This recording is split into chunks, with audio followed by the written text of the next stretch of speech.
The Prophet ﷺ, the greatest man of all time, subhanAllah, gave us golden advice, subhanAllah. ﷺ. He said, and I really want you to think about, okay, how can I actually take this advice? How can I maximize on this advice? Not do I just do it or not do it or whatever, but how can I actually maximize and improve on this advice that he gave us? He said that اغتنم خمسا قبل خمس. Take advantage of 5 things. You're going to have 5 things. Take advantage of them before they leave you. SubhanAllah. Take care of them. What are these 5? Firstly, take care of your youth before your old age. Brothers, your youth is one of the most valuable assets that you have right now. And everybody is going to tell you, oh, you're in your youth, bro. Just chill right now. Now is your time to have fun and have, relax and, and have a lot of fun before you become an adult and stuff. No. The Prophet ﷺ, he told us to take advantage of it, right? This is a time where you have the most energy, the most ambition, the most strength, the most time, right? This is a time where you set your future self up, for success, like the same way that we set ourselves up in this world and we do good deeds in this world for the afterlife, for Yawm al-Qiyamah, so we can get to Jannah, is the same way that in our youth we set ourselves up, for a good future. SubhanAllah, right? But nowadays, what do we actually do with our youth? We go to school, go to work, whatever, come back home, scroll just to relax and stuff, and then we eat, while watching YouTube, and then we just lay in our bed, maybe hang out with our friends or something like that, call with our friends, maybe some chores, and then just go to sleep. Like, it's basically the same exact, autopilot. Like, you're not going anywhere. You're not doing anything. You're operating at the minimal standard of your life, subhanAllah. Your youth is the time where you can train and, be healthy, for your future self. When you're older, you can still be praying and you can still be moving really well. Your youth is for example, with the Prophet ﷺ, he said that of the 7 that are going to be shaded on Yawm al-Qiyamah, on Yawm al-Qiyamah, everyone's going to be under the sun, and the sun is going to be brought really, really close. It's going to be very hot. Everyone's going to be sweating and dreading it just for the day to even start. And he said that there's 7 who are going to be under the shade of Allah's throne, right? When there's going to be no shade. And one of those 7, subhanAllah, is the youth, the young man whose heart is attached to the masjid, not to TikTok and not to Instagram. The one whose heart is attached to the masjid. If you spend more time in the masjid, if you go to the masjid more, especially in your youth, you're literally setting yourself up for one of the greatest, saving yourself on Yawm al-Qiyamah. Subhanallah. Really evaluate yourself and think, okay, how old am I? I'm in my teens, I'm in my 20s, okay, I still have a lot, inshallah, a lot of, life to live if Allah subhanahu wa ta'ala wills. What am I doing right now? How can I maximize? What am I doing with my youth that I shouldn't be doing? What am I not doing that I should be doing? Really evaluate yourself. Number 2, he said to take care of your health before your sickness. SubhanAllah, this is a question, have you ever seen someone make dua for good health when they're perfectly healthy? You've never seen that ever. Why? Because shaitan gets us. We have it on autopilot. We think, oh, okay, we just kind of assume our health is going to be good. We're always going to have, our hands and our, good breathing and, perfect health. We're always going to have perfect health is what we think. But it's only when we become sick and then we become healthy again is when we say, oh yeah, Allah, thank you for the health. Or when we're sick, we make dua for good health. But the reality is your health isn't on autopilot. Your health is either slowly increasing, slowly decreasing, especially even in your youth. In your youth, you have a lot of naturally good health and stuff like that. You can run around, you're really good. But it's actually something you have to maintain and keep on improving for later on, because you don't really see it right now. You still feel kind of fine, in your youth. But when it comes to your later 20s, your later 30s even, right? 40s, by 50, you're praying in a chair. You can't even go all the way down to sujood. Why? Because you neglected it and you had it on autopilot and you didn't focus on it. Health, subhanAllah, as they say, is that crown that only the sick can see. But subhanAllah, what do we actually do with this crown? We basically toss it and throw it away and break it with the amount of garbage that we eat. All the snacks and the cookies and, Red 40 and all this garbage that you eat. The sleep, how cooked your sleep is. You sleep so late, 11, 12, even 1, very late. And you have to wake up even early for school. Forget about Fajr. You probably miss Fajr. And you wake up, yet barely even, how are you even functioning in your day? And then that's why you do come back home, and you come back home from school, and like the only thing you can do is just lay down and watch a video. Probably you're watching this video on a couch, right? Because you're so tired and cooked, and the cycle goes on and on and on, and then you sleep late, right? Your health is like spiraling and snowballing down, and that's gonna affect you, especially when you get to your later 20s, your 30s, when you get older, right? He said to take advantage of your health before your sickness. You still have time. You still can stop, eating the garbage. You can still start sleeping early, and waking up early, waking up Fajr, and having good energy throughout your day, setting yourself up for, for success. You can still, when you get back home from school, instead of sitting on a couch, you can go on a walk, listen to Quran, listen to some podcasts, listen to something good, talk to a friend that you haven't talked to in a while, family. You could still do that type of stuff. It's very easy. It's very simple action steps that you can take for your health. So take care of your health before your sickness. The third thing he said to take care of is your free time before you become busy. And subhanAllah, a lot of us, we swear we don't have time and this and that. And I'm not going to sit here and say like you have time or you don't have time.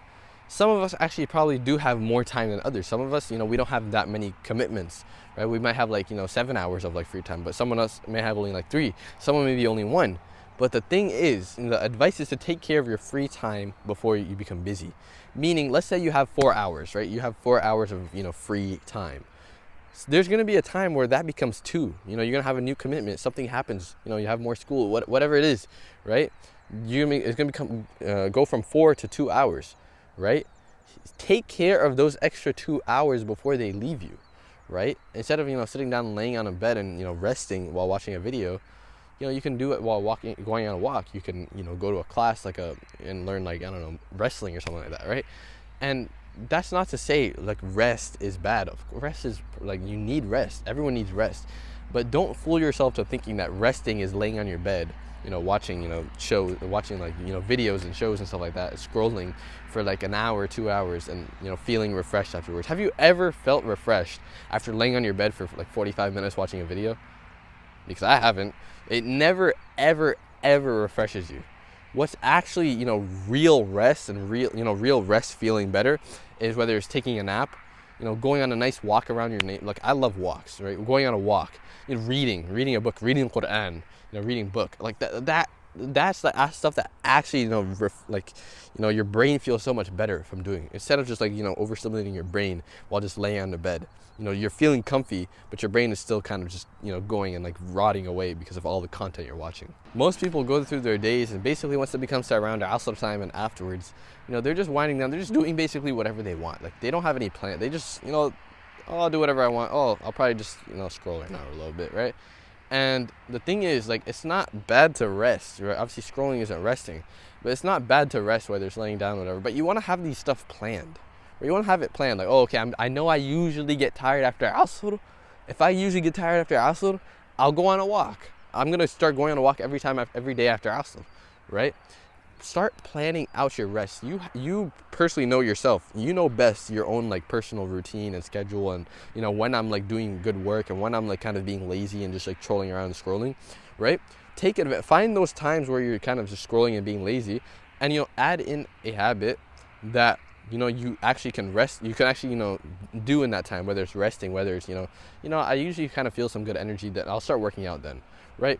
Find those times in your day and start implementing good habits in there. Number 4, he said to take care of your wealth before your poverty. And a lot of us, we think, bro, I don't have money, I'm broke right now, I'm in school, I'm a student, this and that, whatever, right? I don't have money. Maybe I have a little bit of money, whatever. But the thing is, when he says take care of your money before your poverty, it's the same thing as the time. You might not have a lot of that free time, right? But you still have some time. Everyone still has money, bro. Everyone has money. Everyone has some amount of money, right? Whether you're using it or just saving it, whatever it is, right? But a lot of the time, the stuff that we just spend our money on is actually just complete garbage. Most of the time, it's just eating out and snacks. That's probably the number one thing that young men like us, we just kind of spend around and just troll around. Why are you eating out all the time, right? You don't need to eat that food. That food is basically garbage. That Red 40 garbage, right? Taking care of your money means allocating it to places that are benefiting you. Whether it's sadaqah, right? Giving sadaqah right now, because if you're not giving a fraction of sadaqah right now, you're not going to give it in the future. That's how it works. If you have $100 and you're not giving one, then what makes you think, when you have $1,000 you give 10, when you have $100,000 you'll give, 1,000. Like what do you think? Like, it's ratios, right? You have to give. Allah doesn't look at the amount that you give, but He looks at the sincerity. If you're not spending your money on things that will actually help you right now, like whether it's tools, equipment, whatever it is, right, that will actually help you, that's beneficial, instead of just splurging it on like random food and at the gas station, whatever, then you have to really think, okay, where's my money going? Am I actually using it for things that will help me? Like, is it actually buying me stuff that actually helps me? I still use that every single day. I use it a lot, and it really helps me. Or are you kind of just splurging it on random food and I don't know, just random stuff. If you're not taking advantage of where your money is going right now, and where it go, and just your spending habits, you're not going to take care of your spending habits when you have more money. You might have a lot of money, later on, when you're in the future, inshallah, when you have a nice job or a nice business or whatever, but it's not going to have barakah. You're going to just be spending it around, and it's just going to go right into your bank account and right out. Because if your money doesn't have barakah, then it's just going to go basically straight into your bank account and straight out the other way, the next day. You're not going to even see the effects of it. It's not going to benefit you. But if you have money, subhanAllah, even if it's a little bit amount of money, but it has a lot of barakah in it, you're actually using it, very well, you're using it efficiently, then you'll see a lot of benefits, subhanAllah, from that little bit of money, even maybe more than if you had a lot, but with less. And lastly, he said, sallallahu alaihi wasallam, to take care of your life before your death. At the end of the day, this religion is a religion of delayed gratification. It's, us, as Umar ibn Khattab, radiyallahu anhu, he said that this life is action without reward. But the day of judgment, the afterlife is going to be reward without action. SubhanAllah. Right? This deen is meant for us is literally a deen of delayed gratification. We do deeds right now to get to Jannah later. We're not in Jannah right now. We're going to get to Jannah later for the deeds that we do. I say Alhamdulillah, and do I start levitating? Do I start seeing $100 in my bank account when I say Alhamdulillah? I don't. Right? And in the same way, all 5 of these are taking advantage and doing things right now that we don't see the results of until later on for our future self. We take care of our health right now, but we only feel it later on. Time right now, we feel it later on, right? Wealth, your health, right? All of these things, we see the results of it later on. At the end of the day, you have to think, okay, the me who's on my deathbed, what would he tell me right now to be doing right now, so I can get into the highest levels of Jannah, so I can get the most success in the dunya and the akhirah, right? What can I do? And you know what? All of these, the 4 right before this one, basically are, taking care of your life before your death. You're taking care of your health right now, so you maybe have more life to live on this dunya, to have more Ramadans, to have more good deeds, to get into higher levels of Jannah, right? You have your youth right now, where you take care of it right now, so you don't have to worry about the burden of money and stuff like that, for later on for your family, right? All of these are setting yourself up for your future, subhanAllah, right? But subhanAllah, there's actually one habit that gets all 5 of these at once. You take advantage of all 5 of these at once, and that is training. SubhanAllah, your youth, you take advantage of your youth before your old age. You prepare yourself more for your old age when you train in your youth. Your health, obviously you take care of your health before your sickness when you train. Your free time, you don't waste it on random garbage. Rather, you actually do it for something. You use it for something good, right? For your future. Right? Your wealth, even your wealth, you might use your money for equipment in training that will help you actually with your physical fitness and your health, right? Or even you become more disciplined, your mental becomes even stronger, which actually helps you make more money, get better in your job or in your business. And lastly, you do take care of your life before your death with training. You train to be more like the Prophet ﷺ, who was the role model, who was strong, who was fit. Your training is for deen when you do train for the right intention. So all of us should be training, all of us should be striving to train, especially to train to be like the Prophet ﷺ, because he was the embodiment of health. He was the embodiment of taking care of all of these 5 before the 5. He was the embodiment of strength, subhanAllah, right? So if you do want to train to be more like the Prophet ﷺ, right, and to train for your deen, actually have your train getting you closer to Allah and closer in your deen, then you can click on the link in the description. I have a free program for you to train for the prophetic build, to train to be more like the Prophet ﷺ. So you can click on the link in the description for that free program. Assalamu alaikum.